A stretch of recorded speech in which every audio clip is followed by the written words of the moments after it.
Quer aprender Química de graduação de forma didática e aprofundada? Então, assine um dos cursos de Universidade da Química. Link na descrição. Não há dúvidas de que os investimentos em ciência e tecnologia têm que ser uma das principais pautas de um país. Para um país desenvolver, ele tem que ter sólidos investimentos nessas áreas.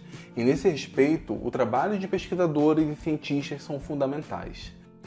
Porém, às vezes, devido à pressão do trabalho, devido às exigências para se publicar artigos científicos, devido à pressão para escrever sua tese de doutorado, alguns pesquisadores acabam se desviando do caminho ético, acabam indo para o lado negro da força.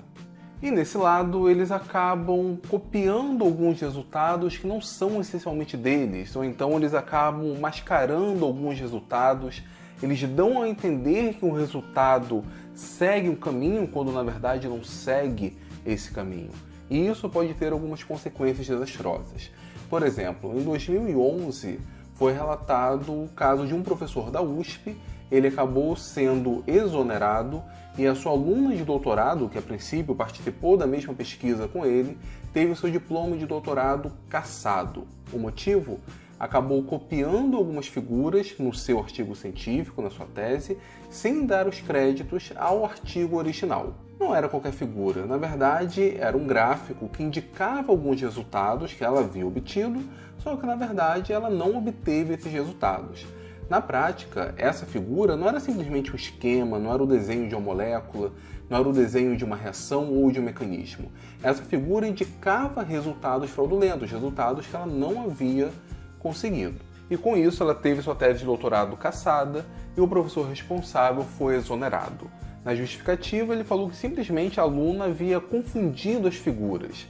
Ela deveria pegar a figura que de fato tinha os resultados dela, ela acabou trocando sem querer, pegando as figuras do artigo e não citando as fontes. Infelizmente esse daí não é o único caso de fraude em pesquisa científica aqui no Brasil e também não é o único caso no mundo. Alguns anos atrás, a FAPESP ela acabou punindo alguns pesquisadores por ter fraudes em sua pesquisa, como por exemplo plágio ou autoplágio, e o resultado disso foi o corte do financiamento, a proibição de solicitação de futuros financiamentos e também a devolução de alguns valores de bolsas pagas. Convenhamos que esse último está ferrado. Só que o que motivou esse vídeo, pessoal, é algo muito mais perigoso. Algo que vai muito mais além do plágio ou autoplágio. Não que esses casos não sejam errados, não sejam ruins, que não devam ser evitados. É óbvio que devem. Só que muitas pessoas podem utilizar um resultado errado no meio científico como base para fazer algumas, vamos dizer assim, no mínimo, loucuras. Você já deve ter percebido que tem surgido um grande número de pessoas contra a vacinação, contra as campanhas de vacinação, achando que isso é teoria da conspiração, achando que isso é uma forma dos Illuminati manipular as pessoas e coisas desse tipo. Aqui no Brasil, por exemplo, existiu a revolta da vacina, mas isso foi em 1904, quando as pessoas não tinham acesso à informação. Estamos no século XXI, e ainda assim, no século XXI, nós temos um número grande de pessoas, não apenas no Brasil e no mundo, contra a vacinação. Acham que, por exemplo, ela acaba provocando doenças. E com isso nós temos, por exemplo, campanhas de vacinação tendo resultado muito aquém do esperado. Esse, obviamente, não é o principal motivo, mas com certeza isso acaba passando nas redes sociais e acaba influenciando alguns pais. Mas o caso que eu quero mostrar para vocês foi protagonizado por um jornalista chamado Brian Deer.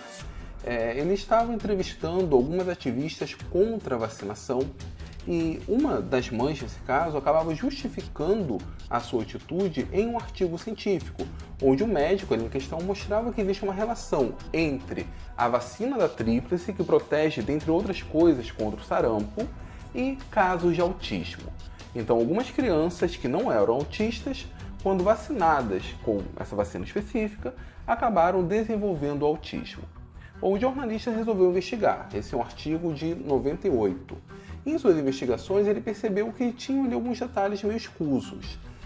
Primeiro, o médico em questão havia sido financiado por um grupo de pessoas que estavam pensando em processar a empresa que produzia essa vacina e, com isso, receber uma indenização. Então, o médico estava mostrando que que essa vacina, de fato, ela não tinha resultados muito adequados, ou pelo menos tinha um efeito colateral muito ruim. E o segundo caso é que o próprio médico ele estava querendo colocar no mercado a sua própria vacina, que a princípio protegeria contra o sarampo e não teria nenhum efeito colateral. O médico, obviamente, não gostou muito do que o jornalista acabou pesquisando e divulgando e resolveu processar o jornalista. E aí, pessoal, ele fez a segunda maior besteira da sua vida. A primeira foi, obviamente, publicar a relação entre a vacina e o autismo. O que aconteceu? No processo, o médico teve que anexar os laudos das crianças que acabaram desenvolvendo autismo.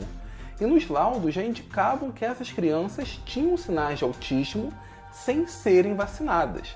E que, portanto, essa relação foi simplesmente inventada por eles. Dados foram maquiados para mostrar a relação entre a vacina e o autismo. Agora, pessoal, pensem quantas pessoas, quantas crianças deixaram de ser vacinadas baseadas em um artigo como esse, em uma informação como essa, que diz que simplesmente utilizar aquela vacina provocaria o autismo. Pense na irresponsabilidade, pense em quantas crianças morreram, inclusive, por falta de ética e responsabilidade desse médico. Esse, pessoal, é apenas um caso de como que dados manipulados podem levar à morte de inúmeras pessoas. E não é o único caso. Em uma outra oportunidade eu devo contar outros casos envolvendo corrupção na ciência. Mas aqui no Brasil, em específico, nós temos um grande problema. Existe um número muito grande de fake news que aparecem e as pessoas têm uma tendência muito grande em acreditar nessas fake news. Fake news como a vacinação provoca doenças, mata pessoas, ou até mesmo algumas outras que falam que fumar não causa mal à saúde. Gente, isso é um absurdo. Existem pessoas que tendem a acreditar nesse tipo de notícia. Soma-se a isso o fato, indicado pelo próprio jornalista, que é a má reputação ou a falta de credibilidade das instituições. Então, você tem uma notícia falsa e aquelas instituições onde eu deveria confiar, as instituições públicas, hospitais, governos, enfim, eu acabo não acreditando, porque eles não têm credibilidade por tantas coisas erradas que fazem. Então, junta isso, o resultado são catástrofes como essas. A chave para isso é a educação. Sem educação, sem escolas de qualidade, sem um ensino de qualidade, a gente não vai conseguir superar essa barreira, a gente não vai conseguir quebrar essa barreira. Bom, pessoal, era isso que eu queria falar com vocês nesse vídeo. Eu espero que vocês tenham gostado. Se gostaram, deixe aqui nos comentários, dê o seu like, compartilhe esse vídeo com quem você acha que ele pode ser útil, compartilhe em suas redes sociais, indique para o seu professor. Se você for professor, indique para os seus alunos e aproveite e se inscreva no Universidade da Química, ajude esse canal a crescer, a chegar aos 50 mil inscritos até o final do ano. Então, basta clicar no botão vermelho aqui embaixo, inscrever-se e ativar as notificações.